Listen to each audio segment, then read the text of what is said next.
اعوذ باللہ من الشیطان الرجیم بسم اللہ الرحمن الرحیم الحمد للہ رب العالمین والصلاة والسلام علی محمد وعلى آلہ الطیبین الطاہرین المعصومین واللعنۃ الدائمۃ علی اعدائہم اجمعین اما بعد فقد قال اللہ سبحانہ وتعالی فی کتابہ المجید بسم اللہ الرحمن الرحیم شہر رمضان الذی انزل فیہ القرآن ہدی للناس وبینات من الہدی والفرقان۔ ناظرین کرام، ماہ مبارک رمضان کی 30 تاریخ ہے اور تیسرے پارے کا خلاصہ لے کر آپ کی خدمت میں حاضر ہوئے ہیں۔ قرآن مجید کا تیسرا پارہ سورہ مبارکہ بقرہ کی آیت نمبر 253 سے لے کر اور آخر سورہ تک یعنی 286 آیت تک مشتمل ہے، اور اس کے علاوہ سورہ آل عمران کی 91 آیتیں اس تیسرے پارے میں شامل ہیں۔ سورہ مبارکہ بقرہ کی آیت نمبر 253 میں خداوند کریم نے بیان کیا کہ ہم نے رسولوں میں سے بعض کو بعض پر فضیلت عطا کی، بعض سے ہم نے گفتگو کی، اور جناب عیسیٰ کو اللہ نے بہت سی نشانیاں عطا کیں۔ اس کے بعد خداوند کریم نے انفاق کا تذکرہ کیا اور انفاق کا حکم دیا، اور پھر اس کے بعد سورہ مبارکہ بقرہ کی آیت نمبر 255 وہ مشہور و معروف آیت ہے کہ جس کو آیت الکرسی کہا جاتا ہے، جس کے پڑھنے کی بہت زیادہ تاکید ہوئی ہے، عام حالات میں بھی اور مخصوص حالات میں بھی۔ یعنی مثال کے طور پر سونے سے پہلے پڑھنے کی تاکید ہوئی، ہر واجب نماز کے بعد پڑھنے کی تاکید ہوئی، اور ویسے بھی اگر کوئی شخص ان اوقات کے علاوہ آیت الکرسی کو پڑھے تو اس کی بہت زیادہ تاکید ہوئی۔ امام محمد باقر علیہ السلام ارشاد فرماتے ہیں کہ من قرأ آیت الکرسی مرتن صرف عنہ الف مکروہ من مکروہ الدنیا وَأَلْفَ مَكْرُوهٍ مِّن مَّكْرُوهِ الْآخِرَةِ، جو شخص بھی آیت الکرسی کو ایک مرتبہ پڑھے تو امام ارشاد فرماتے ہیں کہ اس سے 1000 مصیبتیں دنیا کی دور ہو جاتی ہیں اور 1000 مصیبتیں آخرت کی دور ہو جاتی ہیں۔ ایسر مکروہ الدنیا الفقر وایسر مکروہ الآخرۃ عذاب القبر، دنیا کی جو سب سے کم ترین مصیبت انسان سے دور ہوتی ہے وہ فقر و تنگ دستی ہے، اور آخرت کی جو سب سے کم ترین مصیبت انسان سے دور ہوتی ہے وہ عذاب قبر ہے۔ آیت الکرسی انتہائی مشہور و معروف آیت ہے کہ جس کو اکثر اوقات پڑھا جاتا ہے۔ اس آیت میں خداوند کریم نے اپنی توحید کو بیان کیا، اپنی مالکیت کو بیان کیا، اپنے علم کو بیان کیا۔ اس کے بعد خداوند کریم نے سورہ مبارکہ بقرہ کی آیت نمبر 258 میں جناب ابراہیم اور نمرود کا قصہ بیان کیا کہ الم تر الی الذی حاج ابراہیم فی ربہ ان آتاہ اللہ الملک اذ قال ابراہیم ربی الذی یحیی ویمیت قال انا احیی وامیت قال ابراہیم فإن اللہ یأتی بالشمس من المشرق فأت بها من المغرب فبہت الذی کفر واللہ لا یہدی القوم الظالمین، کہ کیا تم نے نہیں دیکھا اس شخص کی طرف جو ابراہیم سے کٹ حجتی کر رہا تھا اس کے رب کے بارے میں، کیونکہ اللہ نے اس کو ملک عطا کیا تھا۔ جب ابراہیم نے نمرود سے کہا کہ میرا پروردگار وہ ہے کہ جو زندہ کرتا ہے اور مارتا ہے، تو وہ کہنے لگا کہ میں بھی زندہ کرتا ہوں اور میں بھی مارتا ہوں، تو حضرت ابراہیم نے کہا کہ میرا پروردگار وہ ہے کہ جو سورج کو مشرق سے نکالتا ہے، اگر تو بھی خدائی کا دعویٰ کرتا ہے تو سورج کو مغرب سے نکال کے دکھا دے۔ فبہت الذی کفر، تو پس کافر مبہوت ہو کر رہ گیا، اور خداوند کریم ظالم قوم کی ہدایت نہیں کرتا۔ پھر اس کے بعد خداوند کریم نے جناب عزیر کا قصہ بیان کیا کہ جب وہ ایک قریہ سے گزر رہے تھے، ایک گاؤں سے گزر رہے تھے، تو انہوں نے دیکھا کہ سارا کا سارا گاؤں جو ہے وہ موت کی نیند سویا ہوا ہے۔ تو ایک طریقے سے سوال کیا خدا کی بارگاہ میں کہ خداوند کریم ان کو کیسے زندہ کرے گا؟ تو خداوند کریم نے جناب عزیر کو 100 سال کی موت دے دی، اور پھر اس کے بعد دوبارہ ان کو زندہ کیا، اور پھر بتایا کہ جس طریقے سے ہم نے تمہیں دوبارہ زندہ کیا ہے، ہم ان لوگوں کو بھی دوبارہ زندہ کرنے پر قادر ہیں۔ اس کے بعد جناب ابراہیم کا قصہ ذکر ہوا کہ جس میں جناب ابراہیم نے خداوند کریم سے سوال کیا کہ خدایا تو مردوں کو کیسے زندہ کرے گا؟ وَإِذْ قَالَ إِبْرَاهِيمُ رَبِّ أَرِنِي كَيْفَ تُحْيِي الْمَوْتَى، کہ اس وقت کو یاد کرو کہ جب حضرت ابراہیم نے اپنے پروردگار سے کہا کہ خداوند کریم تو مجھے دکھا کہ تو مردوں کو کیسے زندہ کرے گا، تو خدا نے ارشاد فرمایا کہ قال اولم تؤمن، کہ اے ابراہیم کیا تم ایمان نہیں رکھتے ہو کہ خداوند کریم دوبارہ زندہ کرے گا؟ قال بلا، حضرت ابراہیم نے کہا کہ کیوں نہیں، میں ایمان رکھتا ہوں کہ تو دوبارہ زندہ کرنے والا ہے، ولیکن لیطمئن قلبی، لیکن اپنے قلبی اطمینان کی خاطر میں تو اس سے سوال کر رہا ہوں تو پھر وہ پورا واقعہ ذکر ہوا کہ 4 پرندوں کو کہا کہ ان 4 پرندوں کو لے کر ان کا قیمہ بناؤ، ان کو الگ الگ جگہ پر رکھ دو، پھر ان کو ان کے نام سے پکارو تو یہ تمہاری طرف آ جائیں گے۔ اس کے بعد آیات کا ایک طویل سلسلہ ہے کہ جس میں خداوند کریم نے انفاق کی تاکید کی ہے، بہت زیادہ تاکید کی راہ خدا میں خرچ کرنے کی۔ یہ سلسلہ تقریباً سورہ مبارکہ بقرہ کی 261ویں آیت سے لے کر 274ویں آیت تک ہے، کہ جس میں خداوند کریم نے نہ صرف یہ بیان کیا کہ دیکھو خدا کی راہ میں انفاق کرو، اس کا فائدہ کیا ہوگا، اس کی جزا کیا ملے گی، اور یہ بھی بیان کر دیا کہ دیکھو اپنے انفاق کو ضائع مت کرو، اور انفاق ضائع کیسے ہوتا ہے وہ بھی خداوند کریم نے بیان کر دیا۔ تو انفاق کی تاکید بھی بیان ہوئی اور انفاق کے آداب بھی بیان ہوئے۔ خداوند کریم ارشاد فرماتا ہے کہ مثل الذین ينفقون اموالهم فی سبیل اللہ کمثل حبۃ انبتت 7 سنابل فی کل سنبلۃ 100 حبۃ واللہ یضاعف لمن یشاء واللہ واسع علیم، کہ جو لوگ اللہ کی راہ میں انفاق کرتے ہیں ان کی مثال ایسی ہے، اس دانے کی طرح ہے کہ جس سے 7 بوٹیاں نکلتی ہیں اور ہر بوٹی میں 100 دانے ہوتے ہیں، اور خدا جس کے لیے چاہتا ہے ثواب کو دگنا کر دیتا ہے، بڑھاتا رہتا ہے، اور خداوند کریم وسعت بھی رکھتا ہے اور بہت زیادہ جاننے والا بھی ہے۔ اور پھر خداوند کریم نے یہ بھی بیان کر دیا کہ قول معروف ومغفرۃ خیر من صدقۃ یتبعها اذى واللہ غنی حلیم، کہ دیکھو اچھی گفتگو کرنا اور مغفرت کو طلب کرنا یہ اس صدقے سے بہتر ہے، راہ خدا میں اس انفاق کرنے سے بہتر ہے کہ جس کے پیچھے احسان جتلایا جائے، یعنی انفاق بھی کرے اور انفاق کرنے کے بعد جس کے اوپر انفاق کر رہا ہے، جس کو کچھ دے رہا ہے، فقیر کو دے رہا ہے، اس کے اوپر احسان جتلایا جائے۔ خداوند کریم نے کہا کہ اس سے تو بہتر یہ ہے کہ تم اچھی گفتگو کرو، یہ اس صدقے سے بہتر ہے۔ پھر اس کے بعد خداوند کریم نے بیان کیا کہ یا ایھا الذین آمنوا لا تبطلوا صدقاتکم بالمن والاذی، اے ایمان والو اپنے صدقات کو، یعنی جو کچھ بھی راہ خدا میں تم خرچ کرتے ہو، اس کو اذیت دینے کے ذریعے سے اور احسان جتلانے کے ذریعے سے باطل نہ کرو، یعنی یہ نہ سمجھو کہ ہم تو انفاق کر رہے ہیں اور دوسری جانب سے جس پر تم انفاق کر رہے ہو اس کو اذیت بھی دو اور اس کے اوپر احسان بھی جتلاؤ، تو یہ تمہارا انفاق کرنا گویا ایسے ہے کہ جیسے پانی پر لکیر کھینچنا ہے، اس کا کوئی فائدہ نہیں ہے۔ اس کے بعد آیت کا یہ طویل سلسلہ چلتا ہے کہ جس میں خداوند کریم انفاق کو بیان کرتا ہے، انفاق کے اجر کو بیان کرتا ہے، اور اس کے اوپر بہت زیادہ تاکید کی جاتی ہے۔ آیت نمبر 285 سے لے کر 279 تک خداوند کریم نے سود کی مذمت کی ہے، اور یہ بیان کیا ہے کہ دیکھو یہ جو سود ہے، یہ سود تمہارے کوئی فائدہ نہیں یہ سود تمہیں کوئی فائدہ نہیں پہنچائے گا،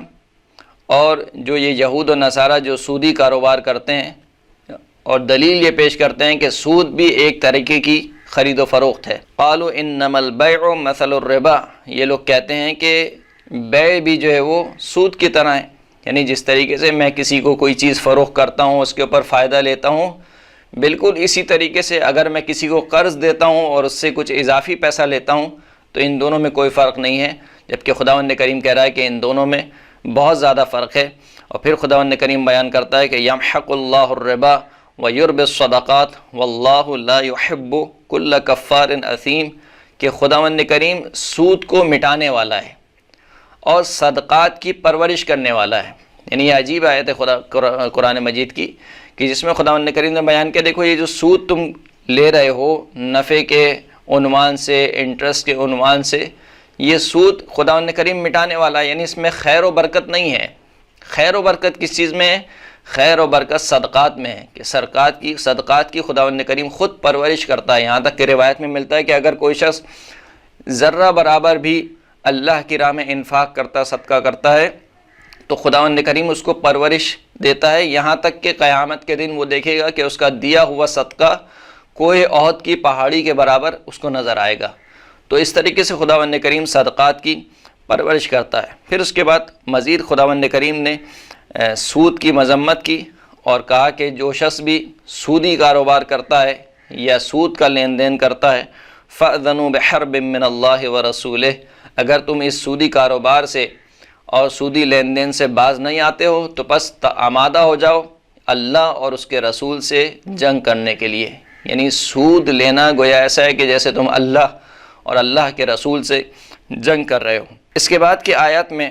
خداوند کریم نے قرض کے احکام کو بیان کیا کہ دیکھو جب قرض کا معاملہ کرو ایک دوسرے سے تو لکھ لیا کرو، یا ایھا الذین آمنوا اذا تداینتم بدین الی اجل مسمی فاکتبوہ، اے ایمان والو جب تم آپس میں ایک دوسرے کو قرض دو ایک معینہ مدت تک کے لیے تو فاکتبو، اس قرض کو لکھ لیا کرو، وَلْيَكْتُبْ بَيْنَكُمْ كَاتِبٌ بِالْعَدْلِ، اور جو تمہارے درمیان جو کاتب ہو جو لکھنے والا ہو وہ انصاف کے ساتھ اس معاملے کو لکھے۔ اور پھر خداوند کریم نے قرض کے احکامات کو بیان کیا، اور قرض کے احکامات کو بیان کرتے ہوئے خداوند کریم نے بیان کیا کہ اگر تم سفر میں ہو اور تمہارے پاس کوئی لکھنے والا نہ ہو تو بس کوئی چیز گروی رکھوا دیا کرو تاکہ وہ امانت رہے قرض دینے والے کے پاس قرض خواہ کی، کہ جب وہ قرض واپس کر دے تو پھر اس کی جو گروی رکھی ہوئی چیز ہے وہ بھی اس کو واپس کر دی جائے۔ اس کے بعد آخری آیات میں خداوند کریم نے دوبارہ اپنی توحید کا تذکرہ کیا اور پھر اپنے رسولوں کا اور مومنین کا تذکرہ کیا کہ جو اللہ کے رسول ہیں اور مومنین ہیں وہ ہر اس چیز پر ایمان لاتے ہیں جو اللہ کی جانب سے نازل ہوئی، اللہ پر ایمان لاتے ہیں، ملائکہ پر ایمان لاتے ہیں، اس کی کتابوں پر ایمان لاتے ہیں۔ پھر خداوند کریم نے بیان کیا کہ خداوند کریم کسی نفس کو، کسی جان کو اس کی وسعت سے زیادہ، اس کی توان سے زیادہ تکلیف میں نہیں ڈالتا۔ اور پھر خداوند کریم نے اس کی جو آخری آیات ہے، آخری آیت کے ٹکڑے میں ہی دعا کا تذکرہ ہوا، ربنا لا تؤاخذنا ان نسینا او اخطانا ربنا ولا تحمل علینا اصرا کما حملتہ علی الذین من قبلنا، کہ اے پروردگار اگر ہم سے کوئی بھول چوک ہو جائے یا ہم غلطی کر بیٹھیں تو ہماری گرفت نہ کر، ہمارا مواخذہ نہ کر، اور ہم پر وہ بوجھ نہ ڈال جو تو نے ہم سے پہلے والوں پر ڈالا ہے۔ اور اس طریقے سے سورہ مبارکہ بقرہ کا اختتام ہوتا ہے۔ اس کے بعد سورہ آل عمران شروع ہوتی ہے، اور سورہ آل عمران کی ابتدائی آیت میں خداوند کریم نے اپنی توحید کا تذکرہ کرتے ہوئے آسمانی کتابوں کا تذکرہ کیا، اپنی توحید پر واضح نشانیوں کو بیان کیا، اور پھر خداوند کریم نے قرآن مجید کا تذکرہ کیا۔ ارشاد ہوا کہ هو الذی انزل علیک الکتاب منہ آیات محکمات ہن ام الکتاب و اخر متشابہات، کہ خداوند کریم وہ ہے کہ جس نے تمہارے اوپر کتاب کو نازل کیا کہ جس میں سے کچھ آیات ایسی ہیں جو محکم ہیں اور کچھ آیات ایسی ہیں جو کہ متشابہ ہیں۔ فَأَمَّا الَّذِينَ فِي قُلُوبِهِمْ زَيْغٌ فَيَتَّبِعُونَ مَا تَشَابَهَ مِنْهُ ابْتِغَاءَ الْفِتْنَةِ وَابْتِغَاءَ تَأْوِيلِهِ، جن کے دلوں میں کھجی ہے وہ انہی متشابہ آیت کے پیچھے بھاگتے ہیں تاکہ اس کے ذریعے سے فتنہ برپا کر سکیں